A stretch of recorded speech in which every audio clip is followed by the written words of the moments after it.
గుత్తొంకాయ కావాల్సినవన్నీ ఇదిగో ఇలా వంకాయ తీసుకొని ముందుగా వాష్ చేసి ఒక ప్లేట్లో తీసుకున్నాను. గుత్తొంకాయ కావాల్సిన ఐటమ్స్ ఏంటంటే ముందుగా వేయించి పెట్టుకున్న పల్లీలు ఒక కప్పు నిండా తీసుకున్నాను. అలాగే వెల్లుల్లి పీల్ చేసి పెట్టుకున్నాను. 2 యాలకులు, 2 లవంగాలు, ఒక చిన్న అల్లం ముక్క ఇలా పీసెస్గా కట్ చేసి పెట్టుకున్నాను. ఒక 2 టేబుల్ స్పూన్స్ కొబ్బరి పొడి, 1 స్పూన్ ధనియాల పొడి, 1 టేబుల్ స్పూన్ సాల్ట్. అంటే మీకు సాల్ట్ సరిపడంత వేసుకోండి. కారం బాగా తినే వాళ్ళైతే కొంచెం ఎక్కువ వేసుకోండి. నేనైతే 3 టేబుల్ స్పూన్స్ వేసుకున్నాను. And 1 tablespoon 1/2 teaspoon పసుపు తీసుకున్నానండి. పోపు కోసం జీలకర్ర ఆవాలు 2 ఎండుమిర్చి తీసుకున్నాను. కరివేపాకు కూడా తీసుకోవాలండి, నేను ఇక్కడ పెట్టలేదు. ముందుగా అయితే వేయించి పెట్టుకున్న పల్లీలు ఒక మిక్సీ జార్లో వేసుకొని గ్రైండ్ చేసుకోవాలని అన్నీ వేసుకొని ఇలా వెల్లుల్లి, అల్లం ముక్కలు, 2 యాలకులు, 1 యాలకు, 1 లవంగం, ఈ కొబ్బరి పొడి, ధనియాల పొడి, కారము, ఉప్పు, పసుపు అన్నీ వేసి గ్రైండ్ చేసుకోవాలి.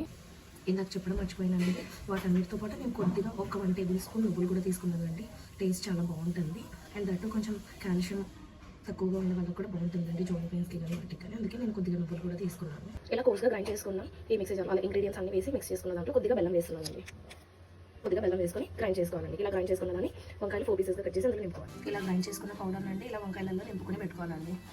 ఇలా నింపుకున్న తర్వాత ఒక ప్యాన్ పెట్టేసి జీలకర్ర ఆవాలు, ఎండుమిర్చి, 1 యాలకు, లవంగం వేసి ఆయిల్ వేసి ఇలా పోపు పెట్టాలండి. అందులో ఈ వంకాయలు పెట్టేసాను. ఉన్న వంకాయలను వేసుకొని ఇందులో పెట్టేసేయాలి.